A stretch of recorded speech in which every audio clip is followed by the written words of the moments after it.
Let's talk about Myanmar, and you'll be seeing a lot of reports from the country in the weeks ahead because Myanmar is in election mode. It's a very important election. Campaigning has begun. Political rallies are being held. And sure enough, we have an election season controversy. The media in Myanmar should have gone to town with this one, but they're being blocked from reporting it. So we'll do the honors. The controversy involves the Myanmar Army. An army which holds considerable power over the political establishment, an army that has often been accused of human rights violations. A new report shows how this army is running a global business empire to finance its atrocities. The report is part of an investigation by Amnesty International. It is based on some leaked government documents which apparently expose how international companies have been indirectly financing the Myanmar army. Many of the military units that are receiving funds are involved in human rights violations. Let me break down the findings for you. The report claims that military generals have been receiving huge revenues from the shares in Myanmar Economic Holdings Limited, MEHL. What's that? It's a secret conglomerate run by the military, MEHL. It has several local and foreign business partners. The board of this conglomerate is composed of high-level military figures. It is headed by the military chief himself, Min Aung Hlaing. Now let's also discuss how this conglomerate functions. According to the report, MEHL establishes joint ventures with business partners across Myanmar. This includes business activities like mining, manufacturing and trade. The profits go to MEHL. The dividends go to shareholders. Who are the shareholders? I could give you a few names. Kirin Holdings, it's a Japanese beverage company. Inno Group, a South Korean property developer. Pan Pacific, a South Korean clothing manufacturer. RMH Singapore, a private company involved in tobacco operations. And Wan Bao, a Chinese metal mining company. All of these companies are business partners of the Myanmar military.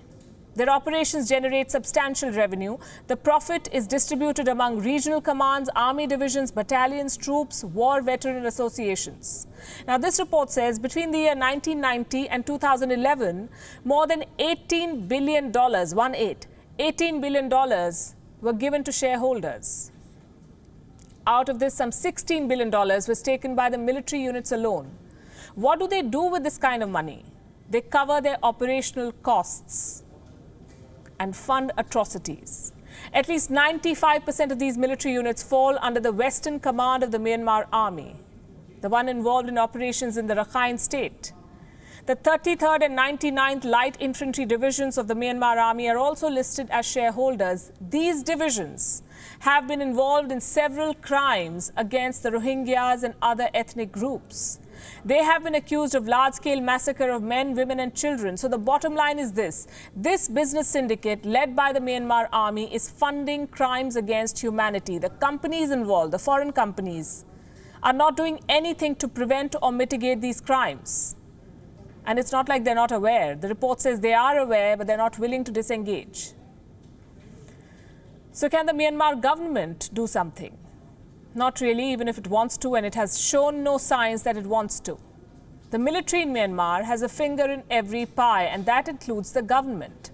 The military has the power to veto major political decisions. It controls a quarter of the seats in parliament. Plus, it has a state councillor willing to go to any lengths to defend the army. Please bear in mind this complex situation and the challenge to sovereignty and security in our country when you are assessing the intent of those who attempted to deal with the rebellion. Surely, under the circumstances, genocidal intent cannot be the only hypothesis. She's a Nobel laureate, peace laureate. She's defending the same army that kept her under house arrest for years. She's also tipped to win the upcoming election. So the syndicate runs, the army mints money, the crimes continue, and the Myanmar government stands silent.